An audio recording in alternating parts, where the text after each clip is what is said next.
Bismillahirrahmanirrahim. Assalamualaikum warahmatullahi wabarakatuh.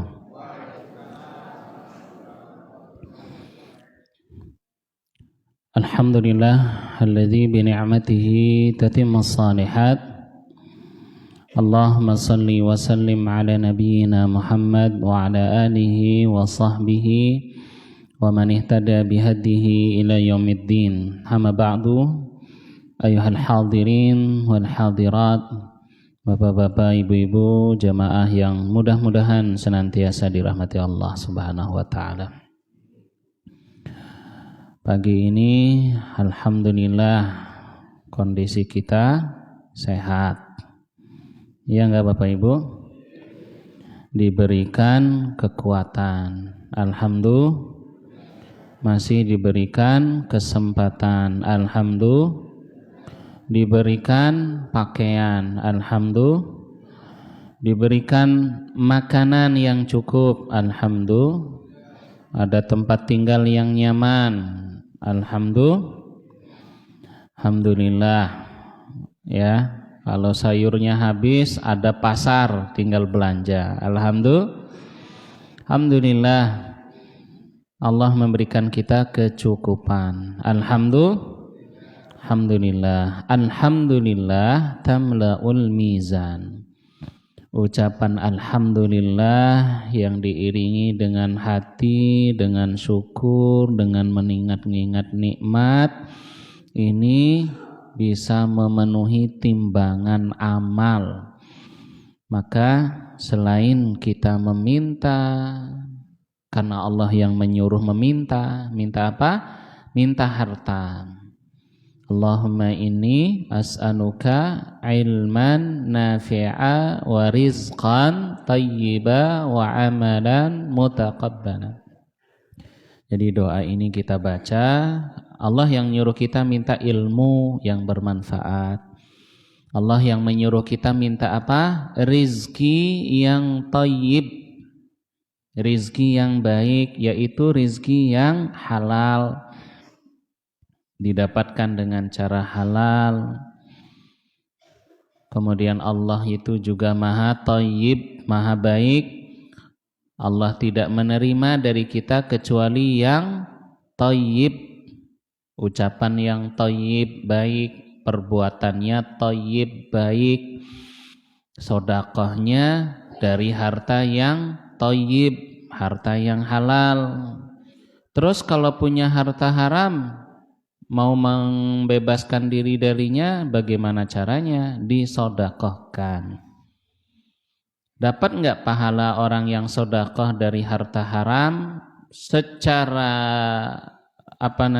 sedekah itu hanya diterima yang baik. Insya Allah dia dapat pahala hijrah, melepaskan diri dari harta haram. Dulu pernah punya hutang, orangnya nggak tahu kemana, mau bayar hutang, alamat sudah nggak ada, nomor kontak sudah tidak aktif, ini bagaimana? Ya sudah, sedekah atas nama orang itu. Sedekah nanti di hari kiamat kalau dituntut, loh dulu kamu punya hutang sama saya, tanya sama Allah, sudah saya apain? Ini sudah disedekahin atas nama kamu, jadi kamu dapat pahala sedekah, alhamdulillah bebas. Korupsi, ya sudah, kembalikan uang negara. Ya. Dibelanjakan, tapi jangan sedekah harta haram untuk pembangunan masjid, tidak boleh. Kalau untuk bangun sumur silakan, mau ngaspal jalan ya silakan, mau nyemen jalan dari uang haram silakan, tapi untuk masjid jangan. Tidak boleh menerima sumbangan untuk bangun masjid dari, mohon maaf, harta haram. Ya, jadi selain kita minta rizki yang baik, kita juga minta agar diberikan hati yang bersyukur. Sering-sering mengucapkan alhamdulillah, sehingga timbangan kita berat, nikmatnya ditambah. Bapak Ibu yang mudah-mudahan dirahmati Allah, surat Al-Alaq, mari kita baca.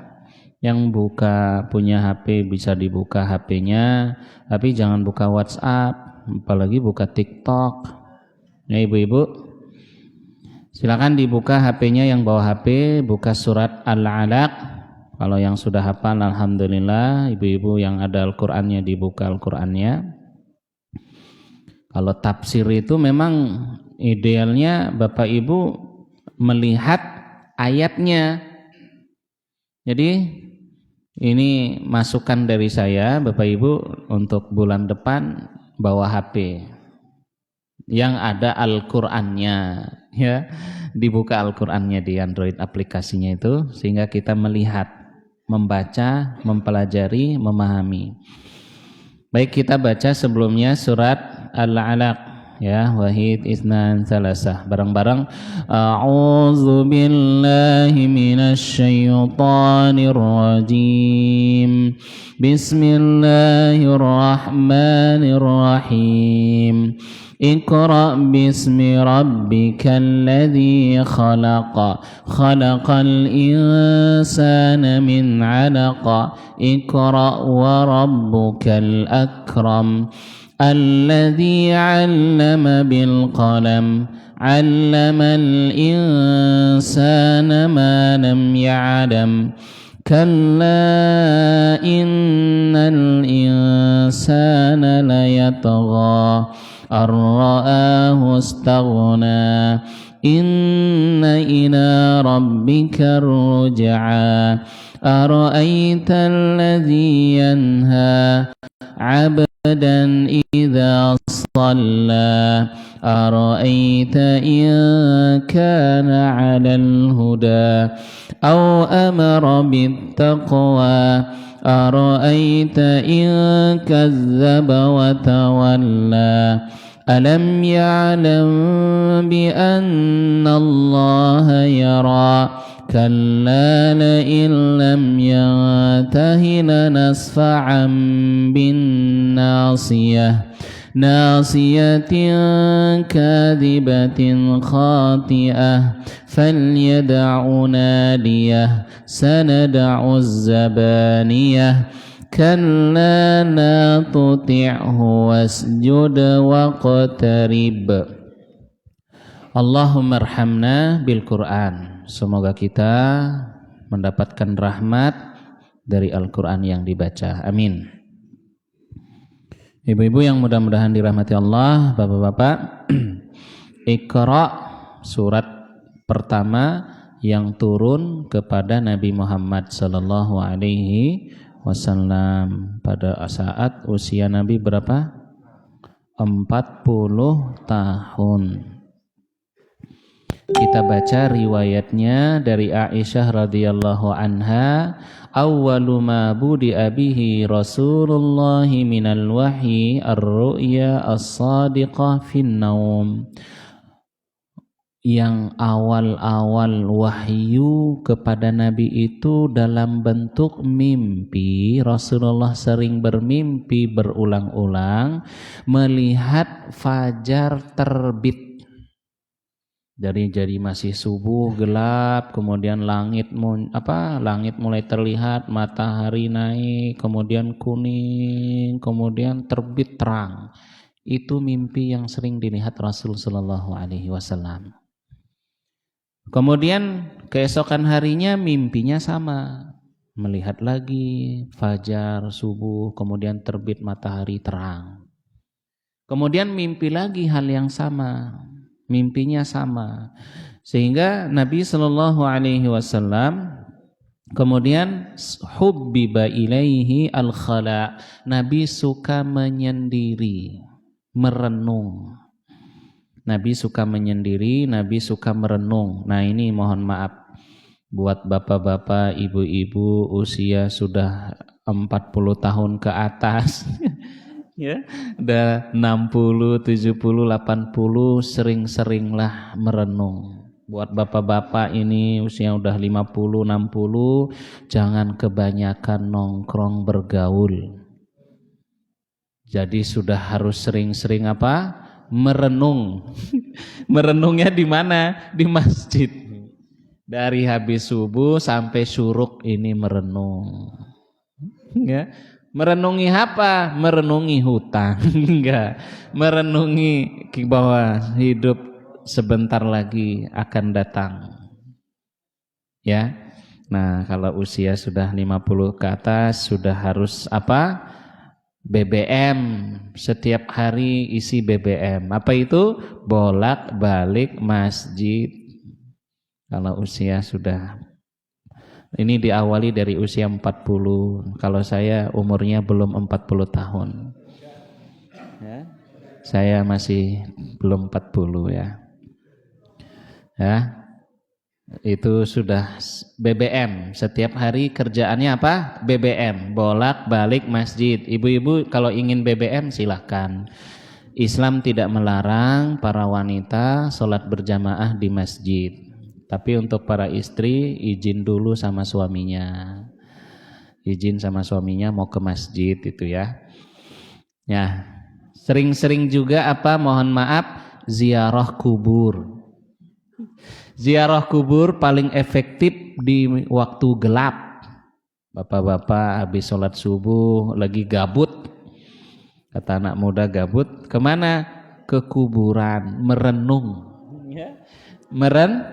Merenung. Biar kita tidak merasa hidup selamanya. Maka mohon maaf, dengan adanya uban di rambut kita, ini pertanda kematian sudah dekat. Saya sendiri sudah ada ubannya tapi belum banyak. Ya, ini sama-sama kita punya tanda kematian akan datang. Kembali lagi ke hadis, Rasulullah itu sebelum didatangi Jibril dalam waktu bertahun-tahun lama, beliau sering menyendiri. Fakana ya'ti Hira, datang ke gua Hira, fayatahannas, ta'abbud, menyendiri, merenung. Lingkungan Mekah kan rusak, ya enggak jamaah?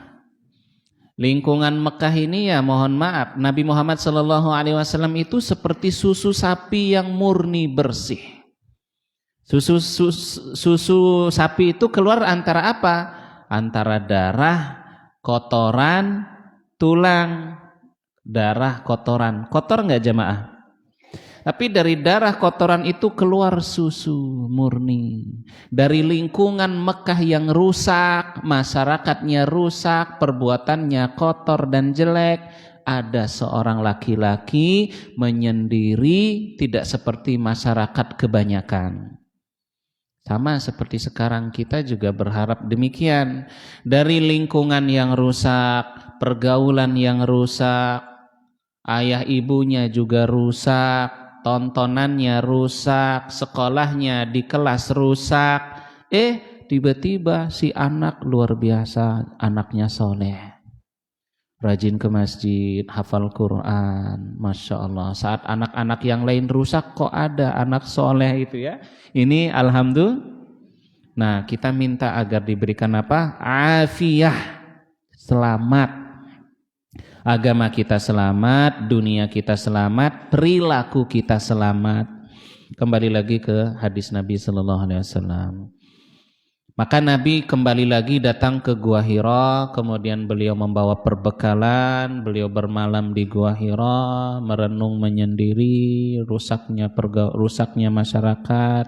Beliau sekalipun tidak pernah beribadah kepada berhala-berhala. Ya, hingga datang waktu yang telah ditetapkan, nikmat Allah kepada manusia. Apa itu? Islam. Al-Quran turun kepada Nabi, Al-Quran yang pertama, surat pertama. Faja'ahu al-malak, datang malaikat. Gua Hira kecil apa besar ibu-ibu jamaah haji? Kecil ya. Tapi Jibril itu pernah dilihat Nabi dalam wujud aslinya, duduk di atas langit, dari ujung langit timur, ujung langit barat, itu Jibril lagi duduk luas, besar. Apa bisa sebesar itu masuk Gua Hira yang kecil? Maka dari itu dalam wujud seorang laki-laki. Dalam wujud seorang laki-laki. Samalah kayak bapak-bapak, ibu-ibu sekarang lagi duduk bengong gitu ya, tiba-tiba datang orang minta nomor rekeningnya, saya transfer. Serius? Iya. Nggak percaya kita, nggak percaya. Nah, tiba-tiba datang laki-laki, dia berkata kepada Rasulullah, "Iqra," baca. Nabi menjawab, "Ma ana biqari," tidak bisa membaca. Kemudian malaikat Jibril memeluk Rasulullah, dada Rasul terasa sesak. Saking kerasnya pelukan. Nah, ini menjadi dalil tanda bahwa Jibril itu menyerupai seorang laki-laki. Ya gimana Jibril wujudnya kayak dunia langit timur, langit barat duduk itu Jibril ya. Nggak bisa ya, remuk Rasulullah itu. Nah, Rasulullah dipeluk dengan keras sampai merasa sesak. Apa hikmahnya kita tidak mengerti. Kata Nabi, fa akhadhani faghattani hatta balagha minnil juhdu thumma arsalani. Kemudian Rasulullah dilepaskan. Kemudian Jibril mengulangi, "Iqra," bacalah. Rasulullah menjawab, "Ma ana biqari," tidak bisa membaca. Kemudian diulangi sampai 3 kali, dipeluk dada Nabi sesak. Baca nggak bisa baca. Kemudian Jibril membacakan, "Iqra bismi rabbikal ladzi khalaq, khalaqal insana min 'alaq, Iqra wa rabbukal akram, alladzi 'allama bil qalam, 'allamal insana ma lam ya'lam." Sudah sampai segitu pergi. Bingung apa enggak, Pak? Iya, tiba-tiba seperti itu bingung. Rasulullah dalam kondisi bingung dan Rasulullah gemetar ketakutan. Rasulullah merinding, sama kayak orang beriman bulan Ramadan baca Quran hatinya merinding. Ya, ini Rasulullah hatinya begitu lembut. Al-Quran ini kalau turun kepada gunung yang keras, gunung itu akan hancur saking tunduk takutnya pada Al-Quran, pada Allah. Ya, jadi batu yang begitu keras itu bisa hancur, luluh lantak karena Al-Quran kalau diturunkan kepada batu. Nah, hati kita ini kok enggak hancur karena hati kita lebih keras dari batu. Maka yang paling keras di dunia ini apa? Hati kita. Hati itulah yang paling keras. Batu itu bisa hancur dengan Al-Quran. Gunung berbatuan itu hancur. Tapi hati kita dibacakan Al-Quran enggak getar-getar, enggak takut-takut. Nah, hati kita keras. Kenapa? Banyak maksiat, banyak noda hitam, sehingga membuat hati kita keras. Di antara penyebab yang membuat hati keras itu Imam Ahmad ditanya, bima talinu al-qalbu, dengan apa hati itu bisa menjadi lembut? Pertanyaannya apa? Kepada Imam Ahmad, dengan apa hati bisa menjadi lembut? Bagaimana caranya biar hati tetap baik, lembut, sehat hatinya? Kata Imam Ahmad, aklul halal, memakan yang halal. Jadi memakan yang halal itu bisa menjaga hati kita tetap menjadi baik, hatinya sehat, hatinya waras. Hati yang sehat itu apa? Kalau dengar azan dia sholat, tidak lupa baca Quran, tidak lupa sedekah, tidak lupa zikir, tidak lupa istighfar. Hatinya itu hidup lembut. Penyebab kenapa ada orang-orang itu rajin ke masjid, rajin sholat?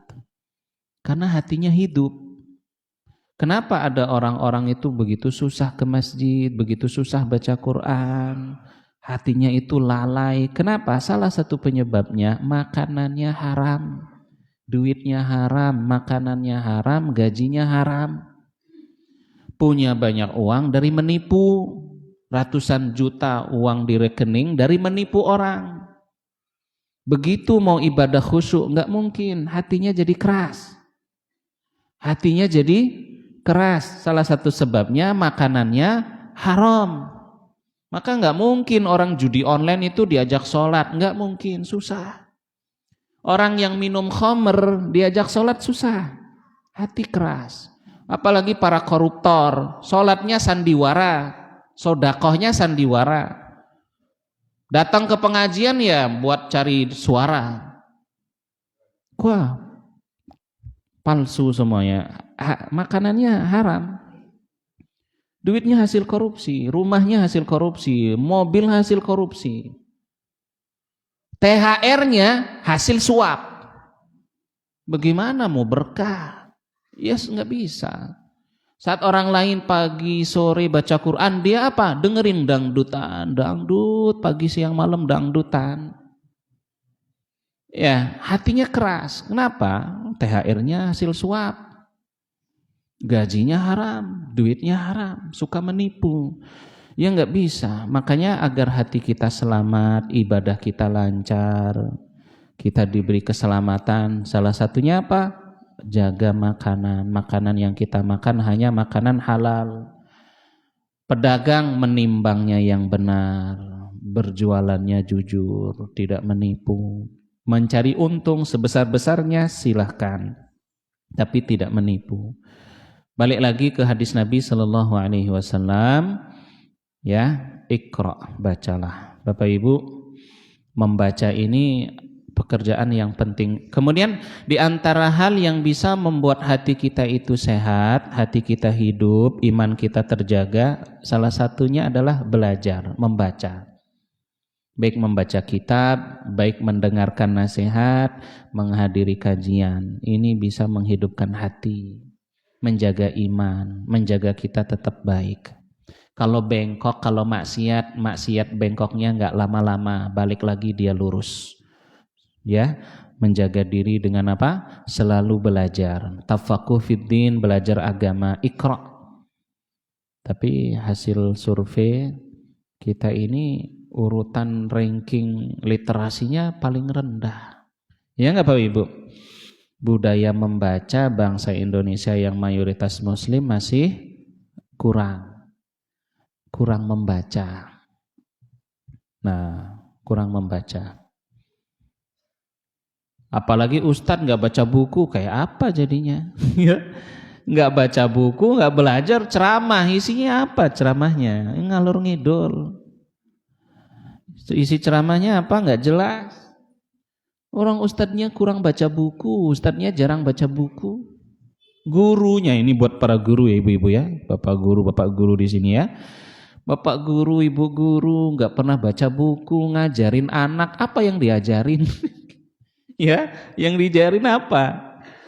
Maka pentingnya kita selalu membaca, baik buku agama atau buku yang lain dibaca, terutama Al-Qur'annya dibaca. Jangan sampai Al-Qur'an kita berdebu Al-Qur'annya. Itu berdebu Ustadz, karena saya punya Al-Qur'an 3, yang dipakai 1 ya, ini jarang dipakai. Oh ya, alhamdulillah Pak. Ya, bisa jawab, bisa menyangkal. Nah, kita ini perlu banyak-banyak belajar dan membaca. Terutama buat para ustadz gitu ya. Ya, sering-sering baca buku. Sering-sering baca buku. Saya dulu waktu di pondok, saking lagi senangnya baca buku itu, saya bolos berhari-hari pelajaran matematika. Setiap pelajaran matematika saya nggak ikut pelajaran. Ngapain? Saya sembunyi di kamar baca buku. Bukunya setebal gini, habis saya baca sampai berulang-ulang. Saking senangnya. Wah, matematika biar yang lain aja belajar. Ada guru baru, saya nggak ikut pelajaran. Nah, mumpung gurunya baru, mumpung gurunya belum kenal saya, wah aman. Ya, ini nggak boleh ditiru ini ya. Baik Bapak Ibu yang mudah-mudahan dirahmati Allah Subhanahu wa taala. Kemudian Rasulullah bingung dan Rasulullah bersedih. Kemudian pulang menjumpai Khadijah. Nah, ini pelajaran buat ibu-ibu, ini para Khadijah. Ini Rasulullah seorang suami, kondisinya lagi apa ibu-ibu? Kondisinya lagi bingung. Suami yang sedang bingung, istri harusnya bagaimana?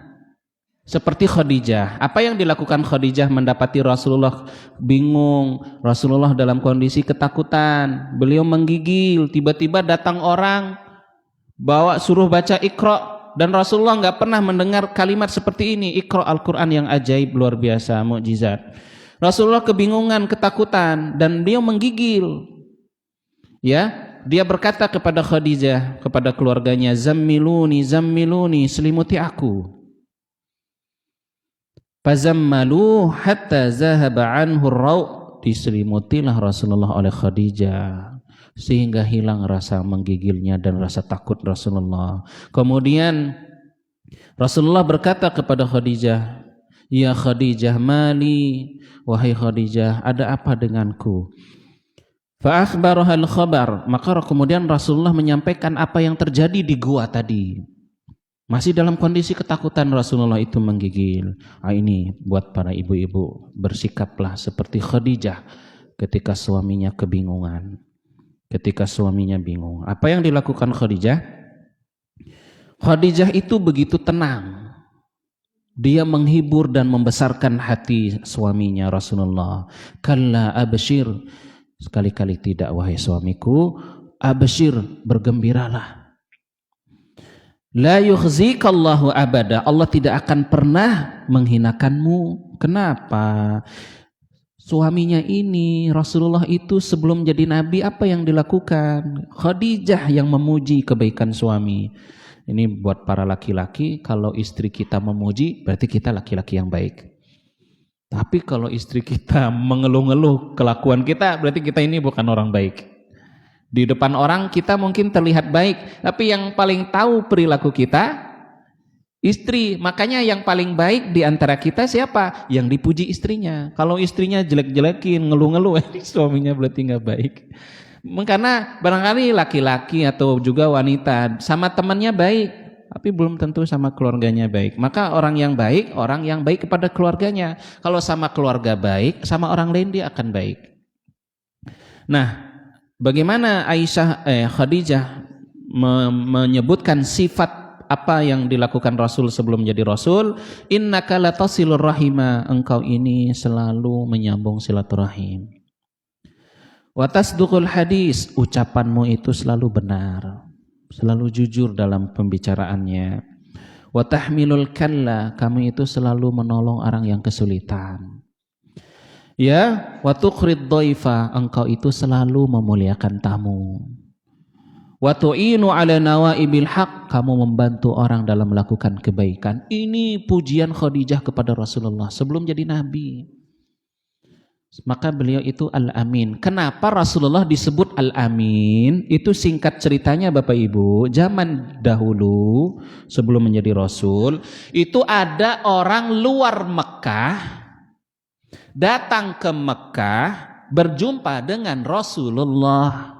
Kemudian orang Mekah ini nggak punya keluarga di Mekah, di depan masjid, di depan Ka'bah, nggak punya keluarga. Dia punya barang, barangnya ini mau dititip ke siapa? Nggak punya. Dilihatnya ada seorang laki-laki, sepertinya laki-laki ini orang yang baik, bisa dititipin barang. Akhirnya laki-laki ini apa yang dilakukan? Nitip barang ke Rasulullah. Beliau belum menjadi nabi, barangnya dititip ke Rasulullah. Kemudian orang ini pergi keluar Mekah dan ditunggu sama Rasulullah berhari-hari, Pak. Jadi mama barangnya itu sama Rasulullah dipegang, nunggu orang ini datang mau diberikan lagi. Orang ini pergi lama, Rasulullah itu sampai merasa kesulitan jaga barangnya. Kemudian pulang lagi balik ke Mekah, Rasulullah masih di situ, barangnya masih utuh. Sejak saat itu beliau digelari apa? Al-Amin, orang yang paling bisa dipercaya. Siapa yang paling dipercaya omongannya? Ya orang ini, laki-laki ini di Mekah. Nggak ada orang yang bisa lebih dipercaya daripada Nabi Muhammad Sallallahu Alaihi Wasallam. Nah, ini Khadijah menjumpai suaminya seperti itu. Bahkan dahulu Khadijah sebelum menikahi Rasulullah, ini mohon maaf, Khadijah dalam kondisi janda kaya, cantik. Jangan dibayangin jelek ya Ibu ya. Cantik dan kaya raya. Suaminya meninggal dan dia belum menikah. Banyak orang Quraisy yang ingin menikahi Khadijah, ditolak semuanya sama Khadijah. Gak ada laki-laki itu gitu ya yang pas buat Khadijah. Dan Nabi Muhammad SAW masih berumur sebelum umur 25 ya. Sebelum umur 25 kan yang namanya hidup tumbuh sudah terdengar banyak orang memuji kebaikan laki-laki ini, seorang bujang gitu ya. Mohon maaf. Sampai kemudian dapat modal memperdagangkan, memperjualbelikan dagangan milik Khadijah. Pembantunya Khadijah namanya Maisarah. Memuji betapa pintar dan pandainya Rasulullah berdagang. Modal yang diberikan dari Mekah buat dijual di Syam, untung banyak. balik lagi beli barang di Syam, beli barang di Syam, balik ke Mekah, dijual lagi di Mekah, habis semuanya, untung banyak. Dan sepanjang jalan Maisarah ini laki-laki ya, ibu-ibu ya, ada di sini namanya Maisarah. Maisarah ini kata ustadz saya dulu di pondok, jenggotnya panjang. Jadi kadang kita Indonesia yang tak marbuta ini kebanyakan memang nama khansa perempuan. Tapi di Arab itu beberapa itu nama-nama laki-laki, kayak Usamah, kayak Hamzah, kayak Maisarah. Kalau Maisarah Indonesia ini perempuan ya. Ya, itu nama laki-laki. Nah, Maisarah ini memuji kebaikan perilaku akhlak seorang laki-laki bernama Muhammad sallallahu alaihi wasallam. Pandai berdagang, jujur orangnya, luar biasa perilakunya. Dipuji-pujilah Nabi Muhammad di depan Khadijah. Khadijah seorang janda. Mendengar ada seorang pemuda yang seperti itu, Khadijah itu langsung tertarik. Dites dulu ya, ditanya gitu. Tesnya udah dites, kasih duit, kasih waktu perjalanan jauh, sifatnya tetap sama, baik karakternya. Nah, kemudian Khadijah melamar, mengasih kode kepada Rasulullah. Kemudian Rasulullah meminta kepada Abu Thalib untuk melamarkan dirinya kepada Khadijah. Datanglah Abu Thalib, dan Abu Thalib begitu bangga membawa keponakannya. Keponakan laki-laki paling baik di Mekah, melamar wanita paling baik di Mekah. Wow, betapa bangganya Rasulullah itu ya. Baik, dan ini Khadijah itu orang kaya, dan Rasulullah Shallallahu Alaihi Wasallam sebelum menjadi nabi beliau orang yang kaya. Ada yang mengatakan maharnya itu 100 onta, ada yang mengatakan 100 kambing. Mahar seserahan ke Rasulullah itu 100 onta. Ada yang mengatakan kurang dari itu. Itu yang dikasih Rasulullah. Berarti dompetnya berapa, Ibu? Nah, ibu-ibu senang. Ya, saya mau mencari laki-laki pertama, yang penting dia rajin sholat.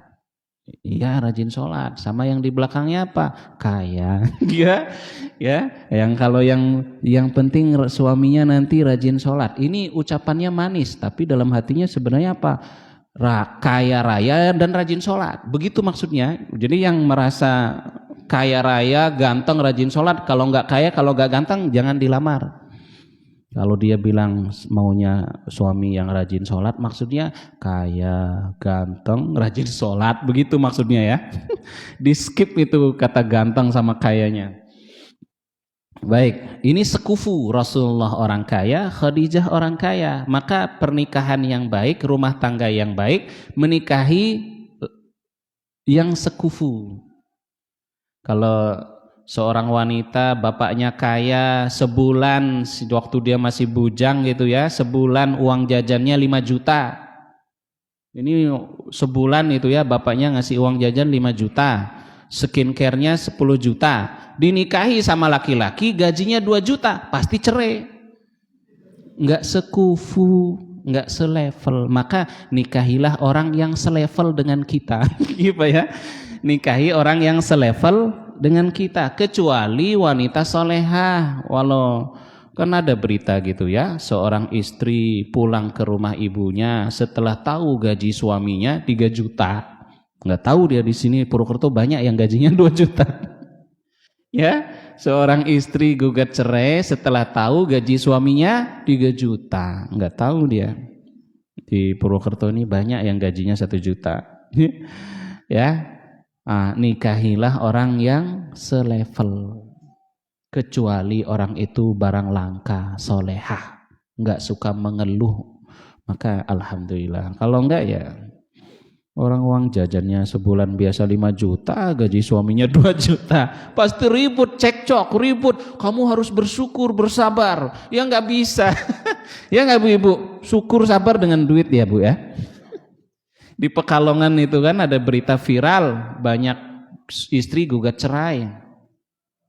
Salah satu penyebabnya masalah ekonomi. Ada lagi suami-suami ceraikan istrinya. Kenapa Pak ceraikan istrinya? Istri kurang bersyukur. Ya gimana kurang bersyukur, orang uang jajannya 500.000 sebulan. Ya, bukan salah istri, salah suami. Ya nggak bisa kita suruh istrinya bersabar bersyukur, ya. Cukupi dulu baru dia jadi sabar bersyukur. Ini wanita langka ini yang uangnya suaminya sedikit masih sabar syukur. Baik ibu-ibu, ini nah jadi tadi pelajaran buat para istri. Jadi kalau suaminya lagi bingung, istri jangan ikut-ikutan bingung. Kalau suaminya berusaha, suaminya dagang, suaminya bisnis, suaminya ada rencana yang baik, suaminya punya cita-cita yang bagus, ingin usaha misalnya, maka para istri itu membesarkan hati suami, besarkan hati suami, berikan motivasi, berikan dia janji-janji, insya Allah nanti kamu berhasil, insya Allah nanti Allah akan bantu. Bukan, alah kamu itulah kegedean mimpi. Dijatuhkan mental suaminya. Gak boleh istri kayak gitu, ya. Hibur. Anaknya nanti pingin besar, pingin ini, pingin itu. Istri jangan jatuhin mental suaminya. Hibur, kasih motivasi, kuatkan, berikan keteguhan, tenang. Kalau istri ini nggak bisa menghibur suaminya, sedikit-sedikit mengeluh, si istri suka mendebat suaminya, istri suka menjatuhkan mental semangat suaminya. Sebel suaminya sama istrinya kayak gitu setiap hari. Nggak betah suaminya tinggal di rumah. Sama temen sekantornya ada perempuan cantik, ramah, baik, mulailah selingkuh akhirnya. Akhirnya suaminya karena istrinya di rumah kayak gitu suka menggerutu. Baik ibu-ibu, kembali lagi ke Nabi Sallallahu Alaihi Wasallam. Maka kemudian Nabi Muhammad Sallallahu Alaihi Wasallam datang kepada paman Khadijah. Khadijah membawa Nabi ke Waraqah bin Naufal. Di masa jahiliyah ada 3 orang Arab Mekah datang ke Syam belajar tentang Injil. Salah satunya Waraqah bin Naufal. Cuman Bapak Ibu, Kristen zamannya dulu, zamannya Mekah itu, zamannya Khadijah ini beda sama Kristen zaman sekarang. Kristen zaman dulu itu ada yang ikut Injil, ikut agama Nabi Isa, tapi ajarannya enggak seperti sekarang Trinitas. Dan juga Injil di zamannya dulu, 1400 tahun yang lalu, di Injil zaman dulu itu ada pasal-pasal ayat-ayat yang menceritakan akan datang seorang nabi akhir zaman setelah Yesus. Itu di situ ada dalam Injil. Nah, sekarang sudah dihapus. Nah, Waraqah bin Naufal yang mempelajari Injil, bahkan menulis dengan bahasa Arab Injil itu, membaca kisah nabi-nabi zaman dahulu yang didatangi Namus, katanya Waraqah, Namus, yaitu Jibril. Kemudian ketika Nabi menceritakan kisahnya di Gua Hira, Waraqah bin Naufal langsung berkata, innaha Namus, ini adalah Namus yang dulu datang juga kepada Musa. Sekiranya saya masih muda, masih kuat ketika kaummu mengusirku. Rasulullah bertanya, amukhriji ya ana, apakah aku nanti akan diusir? Iya, setiap nabi yang membawa ini pasti akan diusir dan dimusuhi. Sekiranya saya masih hidup saat kamu diperangi, saya akan membelamu habis-habisan. Nah, qadarullah, Waraqah bin Naufal meninggal. Selesai di situ kisahnya. Kemudian Rasulullah itu kembali lagi ke Gua Hira. Ketika beliau gelisah, merenung, gelisah, setelah didatangi Jibril pertama, terus Jibril nggak nongol-nongol lagi Bapak Ibu. Sehingga Rasulullah masih dalam kondisi bingung dan Rasulullah ingin didatangi lagi.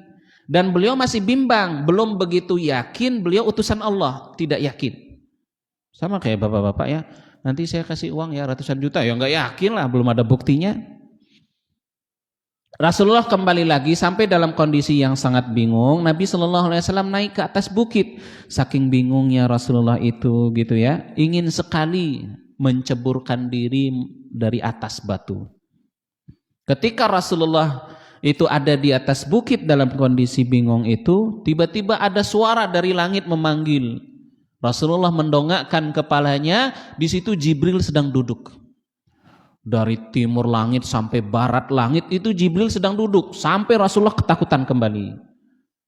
Kemudian Jibril mengucapkan, "Ya Muhammad, innaka la Rasulullah." Wahai Muhammad, sungguh engkau adalah utusan Allah. Udah gitu aja. Ingin menguatkan bahwa beliau itu adalah utusannya Allah. Pulang lagi Rasulullah ke Khadijah minta diselimuti. Ini bukan laki-laki bucin ya. Ini kondisinya luar biasa Bapak Ibu. Ya, kemudian keesokan harinya Jibril nggak datang lagi. Beliau mengulangi hal yang sama, ke atas bukit pergi sendirian. Tiba-tiba Jibril datang memanggil, "Wahai Muhammad, engkau adalah utusan Allah." Hingga beliau benar-benar mantap bahwa beliau itu adalah utusan Allah, tidak lagi bimbang. Kemudian setelah itu turun, "Ya ayyuhal muddatsir." Wahai orang yang berselimut, "Qum fa'anzir." Berdirilah dan berikanlah peringatan. "Wa rabbaka fakabbir." Tuhanmu agungkanlah. "Wa siyabaka fatahhir." Pakaianmu sucikanlah. "Warrujza fahjur." Hindari kejelekan. "Wa la tamnu tastaksir." Kalau memberi jangan berharap balasan. Kemudian beliau mulai mengajarkan la ilaha illallah. Yang pertama kali beliau lakukan apa? Memanggil keluarganya Bani Hashim, Bani Abdul Manaf, Bani Abdul Muttalib, Bani Hashim, Bani Abdul Manaf, semuanya dikumpulin. Kemudian Nabi mengatakan, "Percayakah kalian sekiranya saya katakan di balik bukit ini ada pasukan yang akan menyerang kalian?" "Kami percaya, engkau adalah Al-Amin."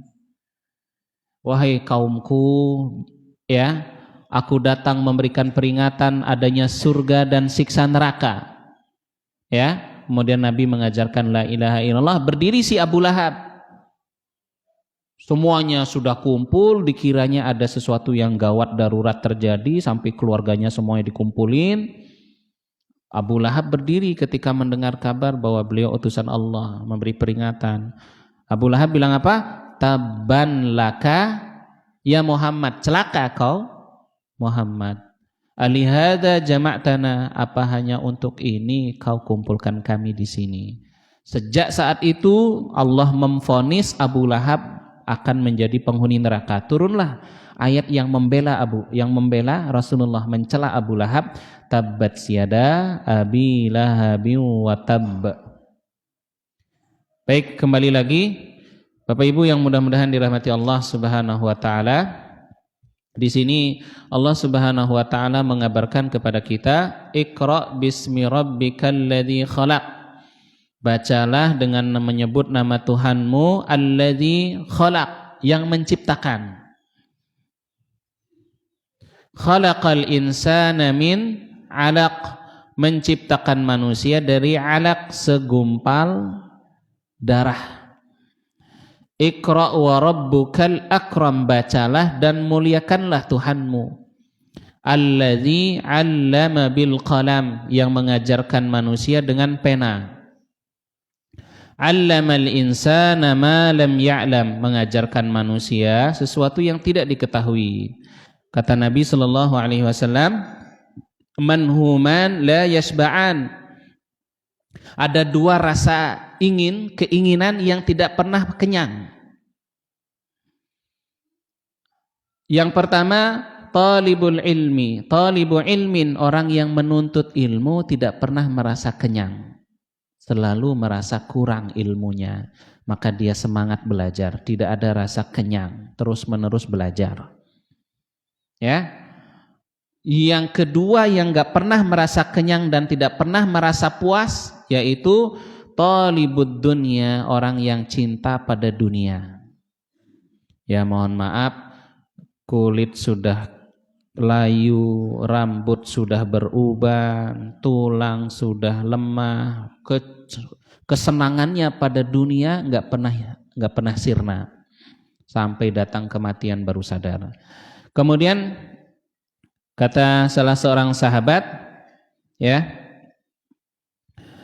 fa amma sahibul ilmi, orang yang memiliki ilmu dan mengamalkan ilmunya, fayazdadu ridhar rahman, bertambah ridhonya Allah. Ini orang yang punya ilmu dan amal. Dengan tambahnya ilmu dan amal, bertambah ridho Allah kepadanya. Adapun orang yang bertambah hartanya, bertambah apanya? Bertambah kesombongannya. Ya enggak Bapak Ibu? Orang yang bertambah hartanya tapi kufur disebut innal insana layatgha. Manusia itu suka melampaui batas. Kenapa dia itu jadi sombong, congkak, angkuh, arogan, kufur, ar-ra'ahu staghna, merasa dirinya kaya, banyak harta. Adapun orang yang berilmu dan beramal, Allah puji, innama yakhshallaha min ibadihil ulama'u. Sesungguhnya orang yang takut kepada Allah yaitu para ulama.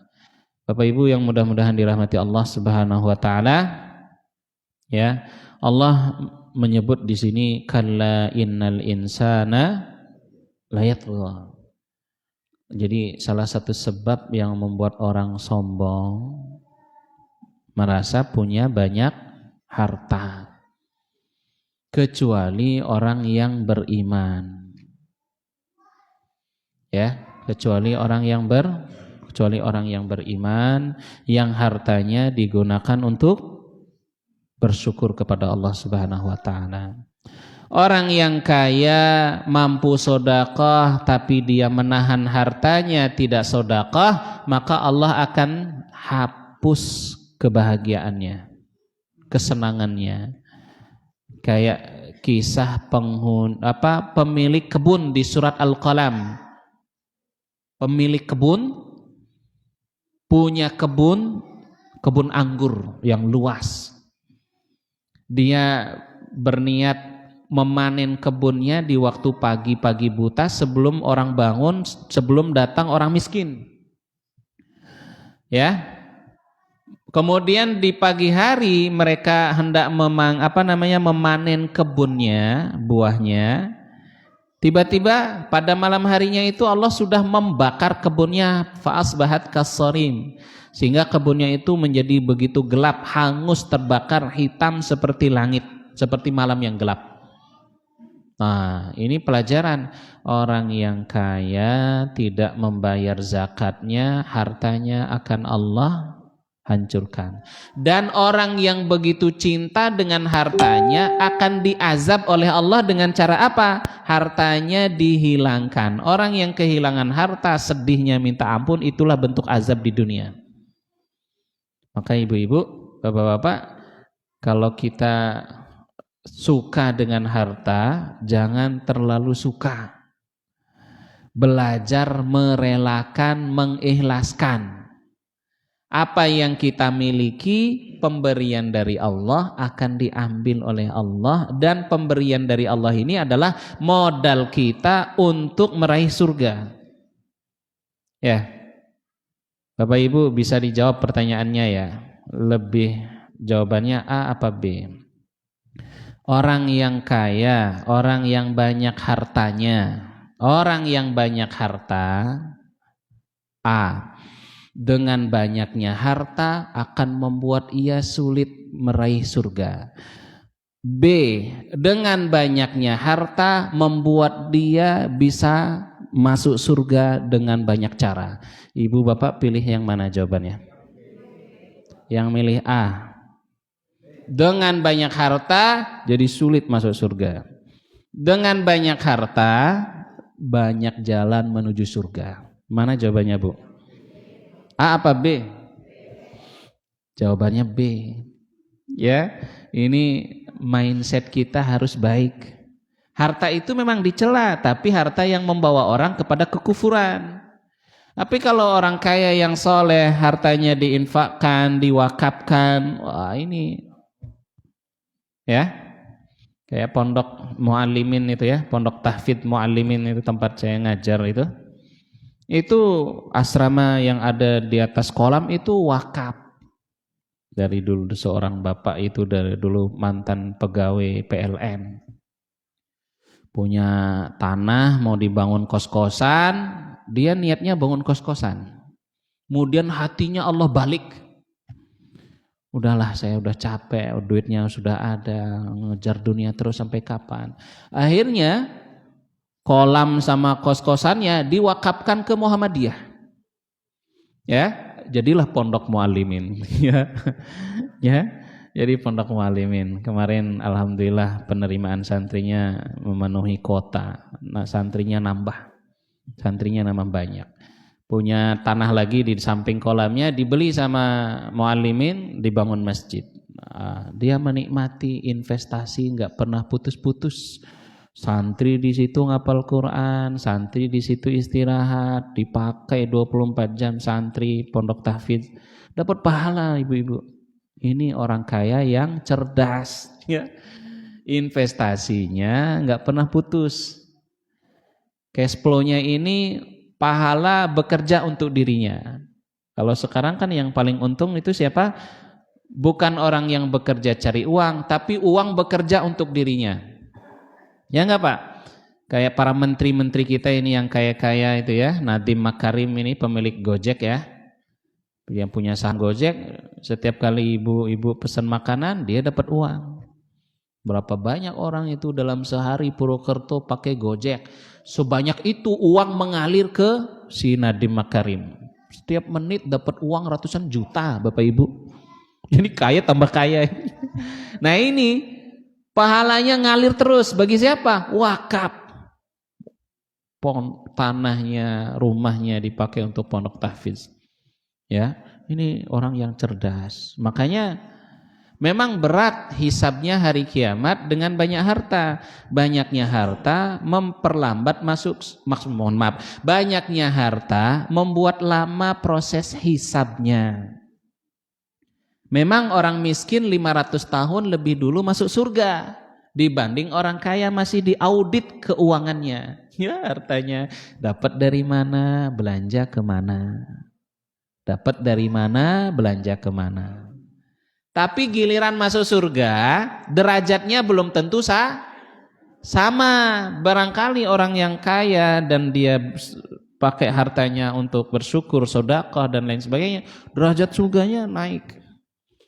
Nah, makanya Nabi mengajarkan kita apa? Kalau irilah kepada satu orang yang hafal Quran, selalu baca Quran, siang malam selalu baca Quran. Kita iri dengan mereka.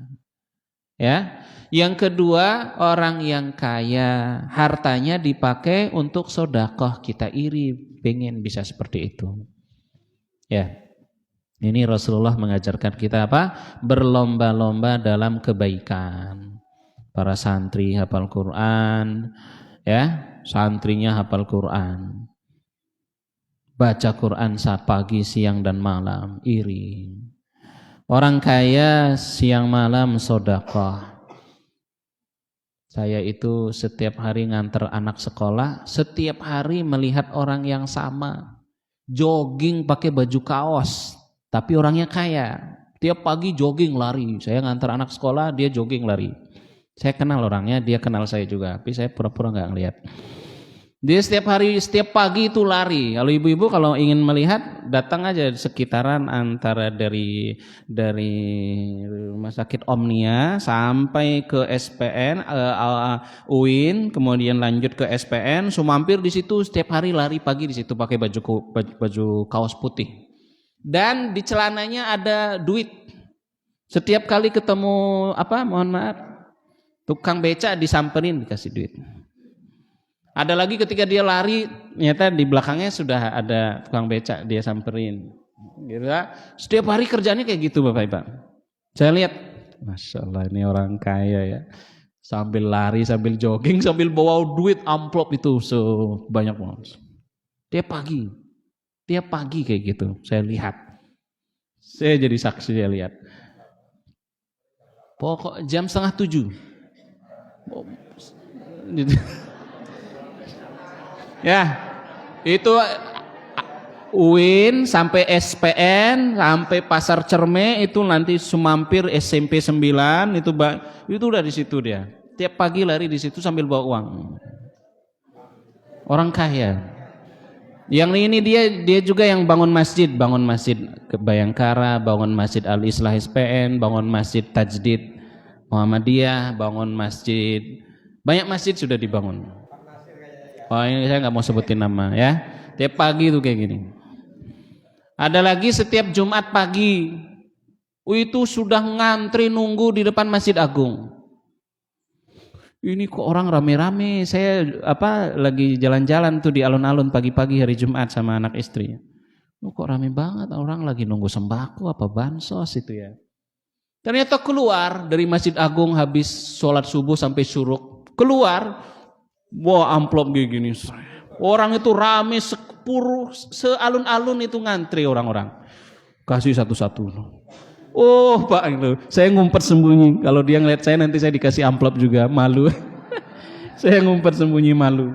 Ya, luar biasa. Ada salah satu ustadz yang juga ngisi kajian itu lagi lewat di alun-alun, dipanggil sini ustadz. Ini anaknya dikasih dua tuh. Masya Allah. Saya sendiri itu setiap Ramadan itu dikasih bingkisan, dikasih amplop. Ini orang kaya itu ya. Saya video. Masya Allah. Ketemu di Masjid Al-Amin. Beliau lagi ngurus apa gitu di Samsat mungkin ya. Pak ini panjenengan. Saya nggak kenal Ustadz. Wah saya nggak kenal. Itu orang lain Ustadz. Pergi kabur dia. Nggak mau dipuji-puji. Nggak suka dipuji-puji. Nah ini orang kaya. Banyak jalan masuk. Jalan menuju surga. Dan dia nggak suka dipuji-puji. Nggak suka dipuji, hartanya banyak, ibadahnya lancar, hidupnya afiah. Ya, nah kita iri dengan orang seperti ini.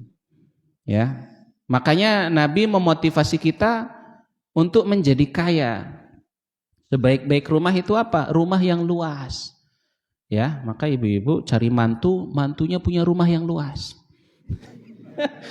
Ya, tapi kalau mantunya rumahnya nggak ada ya sabar dimotivasi biar usaha.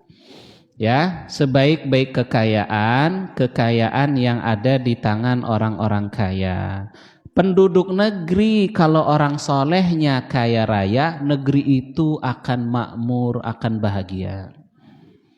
Penduduk negeri kalau yang soleh kaya-kaya, kalau orang kayanya soleh-soleh, negeri itu baik-baik saja. Tapi penduduk negeri kayak di Indonesia ya 9 cacing penggigit darah, penyedot darah, bukan 9 naga, cacing.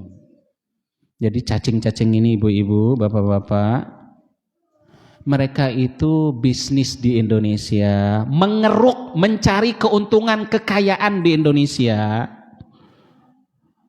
Kaya raya luar biasa, sudah kaya, uangnya disimpan di Singapura. Inilah. Makanya Indonesia kalau mau maju, bikin aturan, presiden bikin aturan apa? Melarang orang kaya simpan uang di luar negeri, enggak boleh. Ini kalau aturan ini ada, Indonesia makmur. Ini sih orang-orang kaya di Indonesia ini 9 cacing ini uangnya disimpan di luar negeri, yang menikmati kekayaannya luar negeri, dan mereka setiap tahun itu dapat keuntungan. Maka bagaimana caranya? Orang kaya harus dibikin aturan jangan menyimpan uang di luar negeri, kekayaannya jangan dibawa ke luar negeri. Karena dilarang menyimpan uang di luar negeri, akhirnya orang itu berpikir, orang kaya ini yang pintar cari uang berpikir gimana caranya uang ini tumbuh lagi. Ya, kayak Muhammadiyah ya, punya dana abadi. Saya tanya ke Pak Ibnu, berapa Pak yang ditarik dari BSI? 14 apa 15? 17 triliun Ustaz. Ini kata Pak Ibnu ya.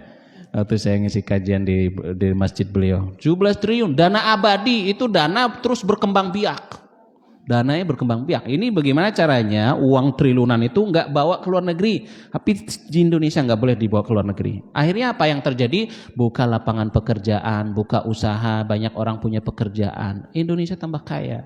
Satu aturan saja bikin Indonesia bisa kaya. Apalagi aturan yang kedua, apa itu? Hapus sistem bunga. nggak ada lagi bunga-bungaan. Hingga orang yang nyimpen uang ratusan miliar itu setiap tahun dapat ratusan juta, cuman nyimpen doang. Akhirnya karena nggak ada bunganya, akhirnya uangnya dipakai buat apa? Beli tanah, beli ruko, beli macam-macam, buka usaha. Banyak orang dapat pekerjaan dari uang yang diputer, bukannya uang dibawa lari ke luar negeri. Nah ini orang-orang. Baik Bapak Ibu yang mudah-mudahan dirahmati Allah. Sudah jam 7. Ini belum selesai ya. Belum selesai. Adab yang ingin ditanyakan silakan. Alhamdulillah.